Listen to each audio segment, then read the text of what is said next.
네, 안녕하세요. 두 번째 시간입니다. 어제 그 학습법에 대해 강의를 이렇게 올린 다음에 부모님들 반응을 보니까 참 즐겁고 재미있었어요. 음, 이게 제가 교사로 있으면서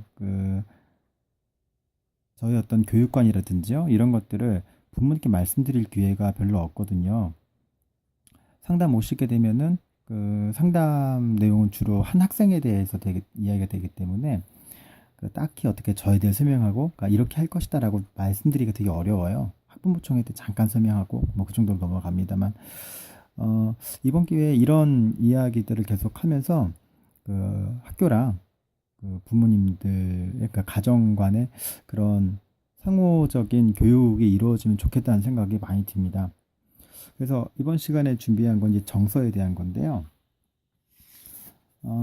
저번 시간에 이런 그림을 그렸었죠. 이렇게 하고 오늘은 작게 그립니다. 학습 지속력에 대해서 얘기했고요. 여기는 창의성, 여기는 인지. 아이고 이거 괜히 크게 그렸네요. 이러려고 그런 건 아닌데. 인지 능력, 학습 지속력, 여기를 창의성, 창의적 능력 이렇게 얘기를 했는데 이게 굉장히 중요한 요소들이거든요. 셋 다. 요거는 내 창의성은 제가 지금 말씀드리기가 조금 난해하고요. 저는 창의성 있게 가르치지는 못했습니다. 이 부분 나중에 따로 설명을 드릴게요. 이 뒤에 제가 동그라미 이렇게 그렸는데요. 사실은 이렇게 아니라 이렇게 그리고 싶어요. 이거보다 더 크게 그리고 싶습니다. 여기에 대한 거를 제가 정서라고 말씀을 드리고 싶어요. 어찌 보면은 공부는 정서적인 능력이 인지 능력과 지속력을 통해서 나온 결과일 수도 있습니다. 공부를 잘하는 게 과거에는 IQ가 높으면 잘하는 것처럼 많이 느꼈는데 지금은 그렇지 않잖아요. 왜 그러냐면은 사람이 이 정서적으로 안정되어 있지 않으면은 그게 참 어렵거든요. 그래서 이 부분을 설명드리면은 학생에 대한 얘기뿐만 아니라 우리 부모님에 대한 이야기라든지 그런 것들이 함께 나오게 됩니다. 그래서 조금 어, 내용이 어렵다기보다는요, 좀 생각이 깊어져야 될 내용이라서 제가 거기에 대한 관련된 내용을 말씀드릴 테니까 부모님들께 한번 생각해 보시기 바랍니다. 저는 개인적으로 옛날에 이 생각하면서 참 마음이 아팠어요. 먼저 애착 형성에 대한 이야기입니다. 자, 이 이야기는 이 애착 형성에 대해서 제가 구체적으로 접근하고 알게 된 계기는 제가 애를 키우면서였어요. 우리 딸 키우면서 어, 정서적으로 안정된 것이 얼마나 중요한 건지에 대한 육아책 같은 데서 많이 나왔던 부분들이거든요. 근데 거꾸로 이걸 보니까 저에 대해 알게 되더라고요. 그래서 이제 애착 형성 중에서 가장 주목하고 있는 것은 낯가림입니다. 이 낯가림을 말씀드리면서 먼저 우리 결정적 시기에 대한 이야기를 잠깐 할 필요가 있는데요. 우리가 발달 단계에서 시시랍니다. 시기. 발달 단계에서 어떤 그때 필요한 것을 발달시켜야 되는 결정적인 어떤 시기가 있다는 이야기입니다. 요새는 이 말을 좀 바꿔가지고요. 예민한 시기 이렇게 쓰기도 해요.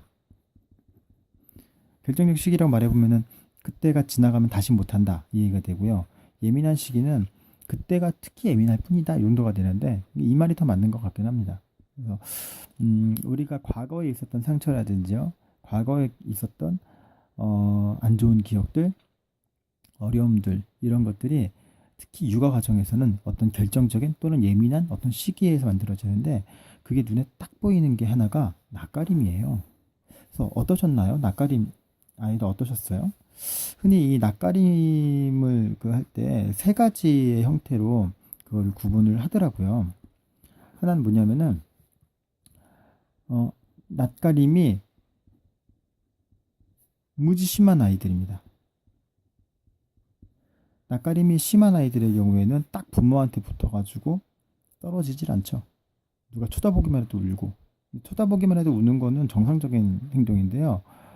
전혀 다른 사람한테 가려고도 안 하고 하는 그런 것들이 낯가림이 심한 그런 아이들 얘기를 하죠.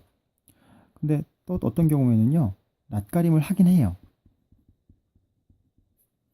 낯가림을 하긴 하는데 이런 겁니다. 여기 엄마가 이렇게 애를 안고 있어요. 그러면은 애는 처음에 상대방이 있으면요. 이 상대방에 대해서 쳐다보고 울고 그러면서 자리에 그냥 앉아 있는 거예요. 엄마 속에 파고들어서. 여기까지 여기랑 같습니다. 낯가림이 심한 거랑요. 근데 엄마랑 이제 여기 있는 사람하고 막 대화를 해요. 뭐 슐라슐라 막 얘기를 하겠죠. 그러고 있는 중에 이 아이는 점차 안전하다고 느끼기 시작하고요. 주변에 호기심을 갖죠. 주변에 뭐 휴지가 있어요. 그럼 휴지 뜯다가 엄마한테 끌려오기도 하고요. 장난감이 있으면 장난감 갖고 오기도 하고요. 또는 이 아저씨나 아줌마가 준 어떤 물건을 갖다가 흥미있게 보기도 합니다. 이런 경우가 낯가림을 하긴 하는데 호기심을 갖는 경우예요. 이거는 해석하자면은 본인이 낯가림을 하는 거는 주변이 위험한지를 탐색하는 거거든요. 근데 낯가림을 하고 나서 안전하다고 판단이 되면은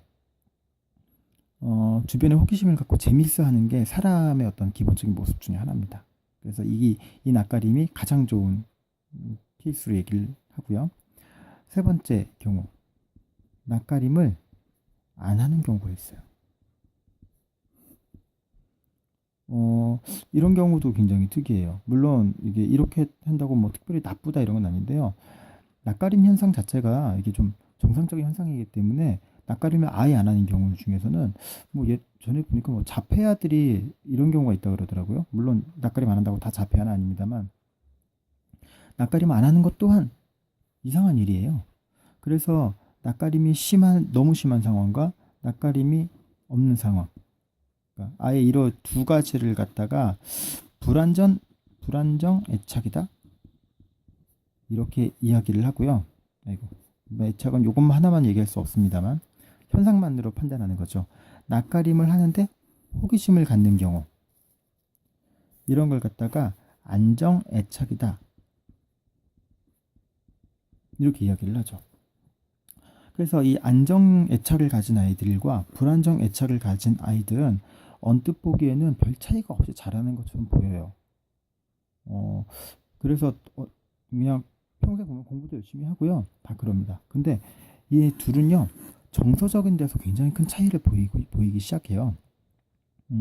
물론 다 정상 범주에 있고 이것만으로 이게 뭐 잘못됐다라고 판단할 수가 없기 때문에 되게 강조만 할 수는 없지만요. 안정 애착을 보인 아이들은 그 사물에 대한 호기심이 확실히 많습니다. 그래서 거꾸로 호기심이 많고 그런 아이들을 안정 애착으로 보는 경우가 있어요. 그리고 불안정 애착인 경우에는 좀 약간 불안해해요. 호기심보다는 그런 불안감 같은 게 좀 많은 느낌이에요. 이건 개인적인 느낌입니다. 이론에 있는 것이 아니라. 불안감 같은 게 좀 많은 느낌이고요. 그러니까 호기심보다 그러니까 뭔가를 이걸 다 해내야 한다? 뭐 이런 것들을 많이 받게 되죠. 그래서 이 두 아이들의 경우를 보게 될 때 공부를 누가 더 잘하냐? 이러면은 당장 중학교에서는 얘네들이 더 잘하는 경우가 많아요. 꼭 얘네들이 많다고 공부 잘한다고 볼 수는 없습니다. 근데 얘네들이 잘하는 까닭은요, 그 애착 형성 중에서 그런 거예요. 부모님한테 혼날까봐 또는 내가 공부를 못하면은 부모님께 버림을 받을까봐 이런 슬픈 이유들이 굉장히 많습니다. 그리고 이거 불안정 애착 때문이라기보다는 전체적으로 아이들한테 깔려있는 정서들이 그런 정서들이 많아요. 시험 끝난 다음엔요. 글쎄 어떠셨나요? 시험 끝난 다음에 후련하셨나요? 아니면은 힘드셨나요? 전 솔직히 후련했습니다. 그냥 후련하게 끝낸 다음에 아이고 드디어 끝났다. 시험 잘 보든 못 봤든 그냥 넘어갑시다. 뭐 이런 식의 생각을 하는 게 저의 경우였는데 우리 아이들 이렇게 시험 끝난 다음에 기쁜 마음으로 집에 가게 하려고 그러면요. 슬픈 마음 애들이 있어요. 물론 우는 애들 한두 명 있긴 한데 울지 않더라도요. 애들이 상당수가 한 얘기가 엄마한테 죽었다. 뭐 이런 말들을 많이 하더라고요. 이런 아이들의 경우에는 그런 불안감이 있지 않을까 싶은데요. 이거는 이론적 근거가 있습니다. 혹시 메슬로우라는 분 아시나요? 되게 유명한 얘기인데 메슬로우의 욕구 위계설이라는 게 있어요. 욕구에는 어떤 위계가 있다, 순서가 있다, 뭐 그런 얘기들인데요. 삼각형으로 그립니다. 이렇게. 그래서 칸을요,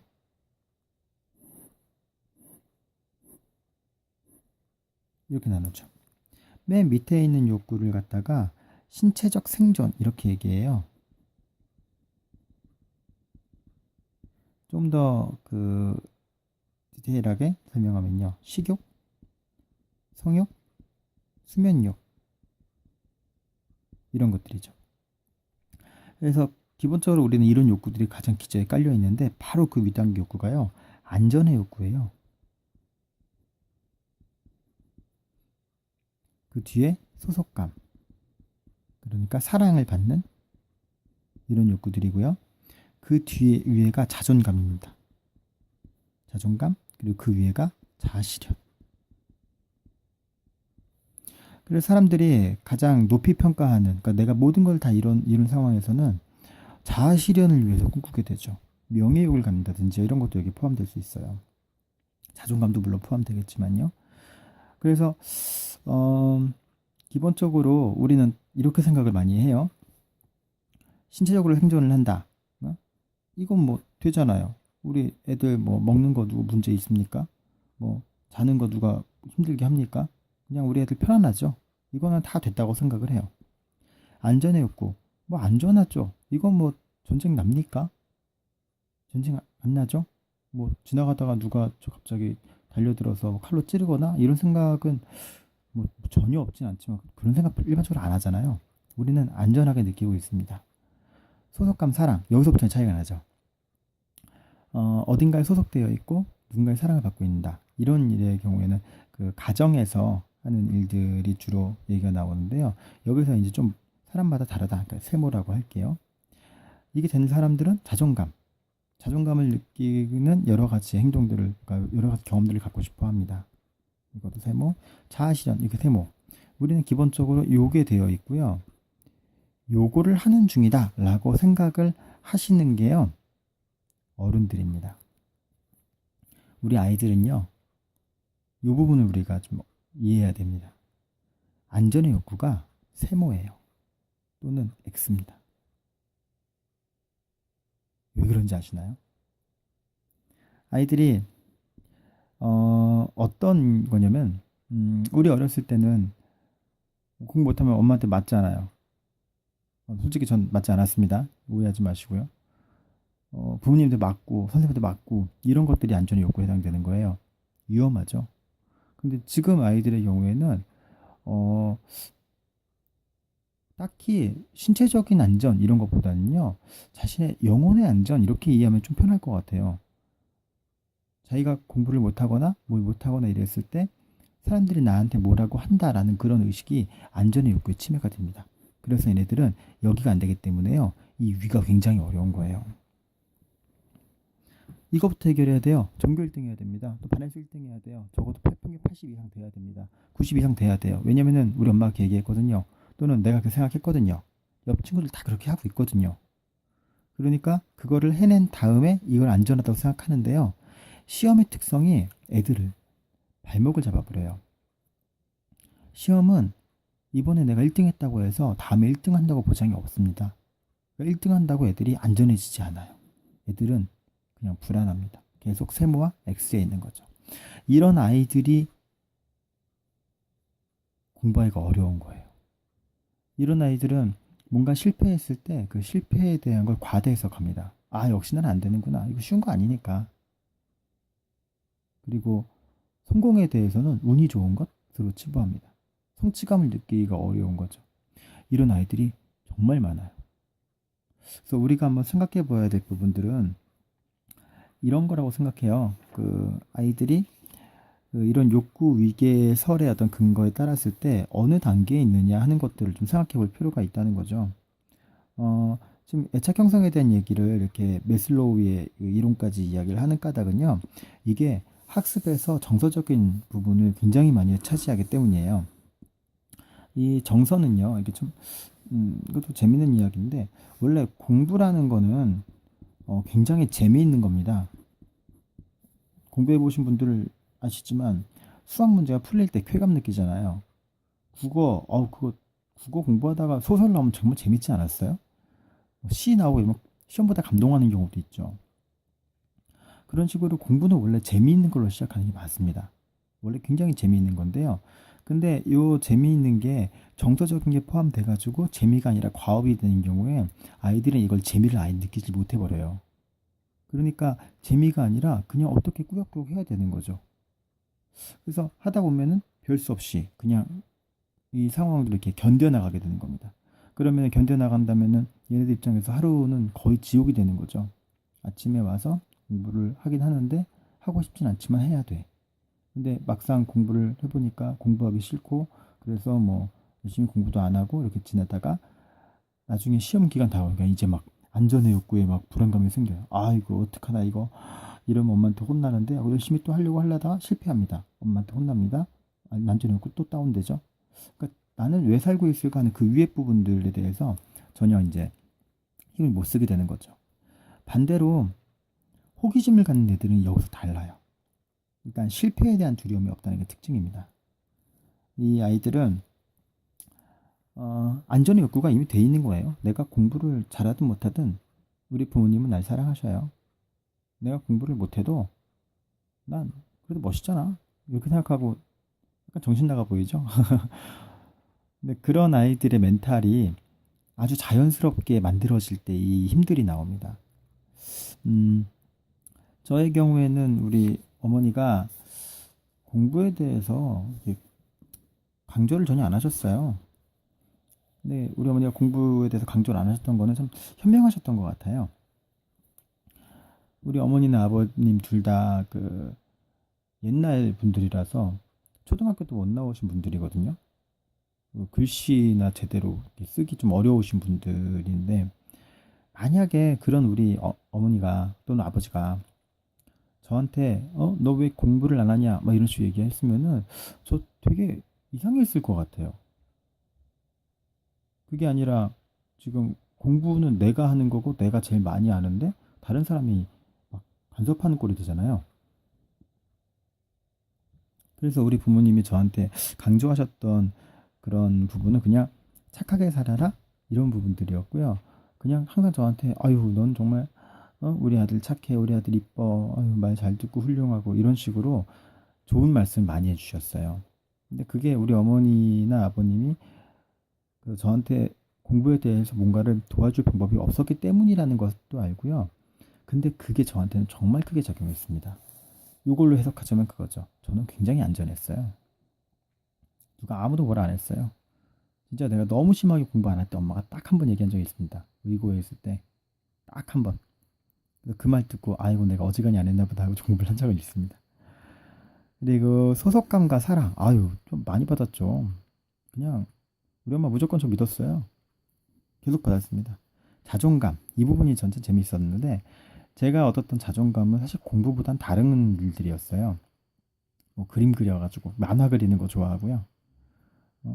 음악 같은 거, 기타 치는 거에 자존감 느끼고 이런 것들이 저한테 왔고요. 그리고 저는 이제 과연 자아실현은 무엇인가에 대한 거를 기독교적인 관점에서 이게 좀 보고 있습니다. 그래서 저는 어쨌든 우리 부모님 덕분에 이렇게 쭉 올라온 것 같아요. 제 사례를 말씀드리는 게 왜 그러냐면 다른 아이들도 다 똑같기 때문입니다.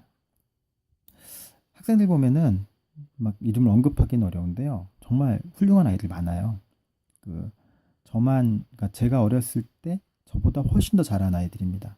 단순히 공부를 잘하는 게 아니고 그 아이들은 이런 것들에 대한 상태에서 자기가 갖고 있는데 굉장히 큰 호기심을 가지게 되거든요. 이런 호기심을 가진 아이들은 수업할 때 이해가 안 되는 걸 질문하는 경우가 많고요.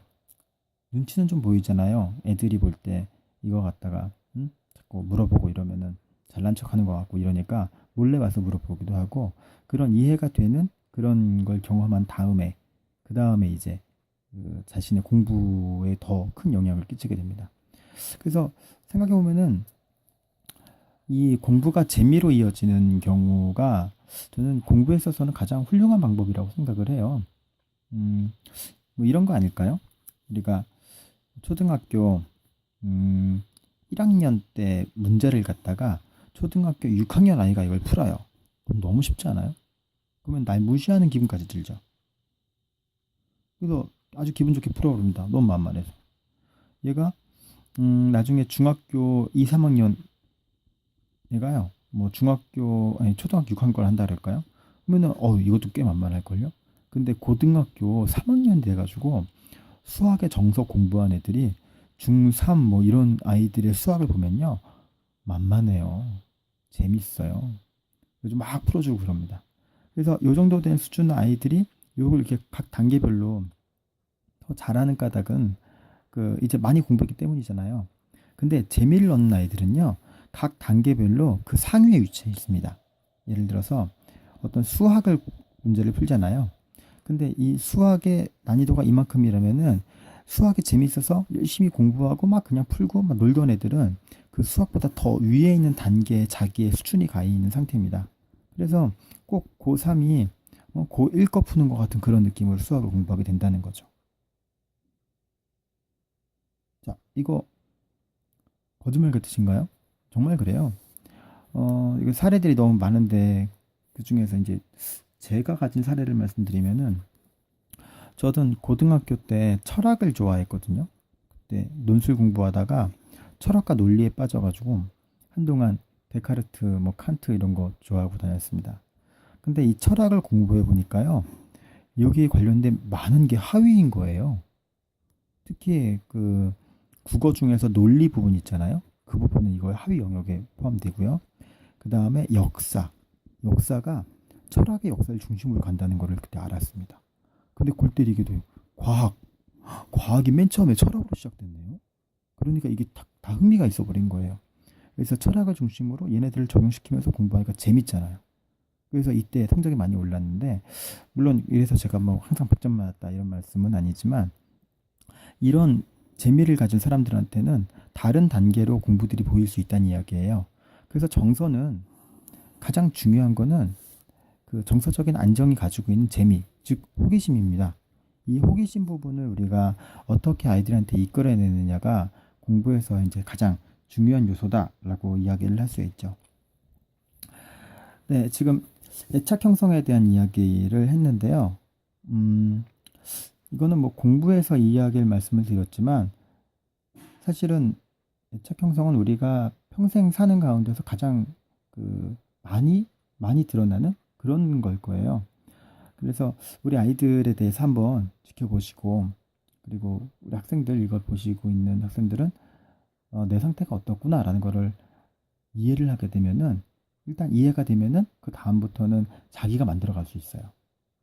그런 것들이 이제 우리한테 많이 그 필요한 부분이 될 겁니다. 그래서 오늘은 정서 중에서 한 부분만 말씀드려봤어요. 한 부분만. 예, 이 부분에 대한 얘기 말고 다른 부분은 차후에 다시 한번 또 하나씩 이제 올려드리도록 하겠습니다. 시청해주셔서 감사합니다.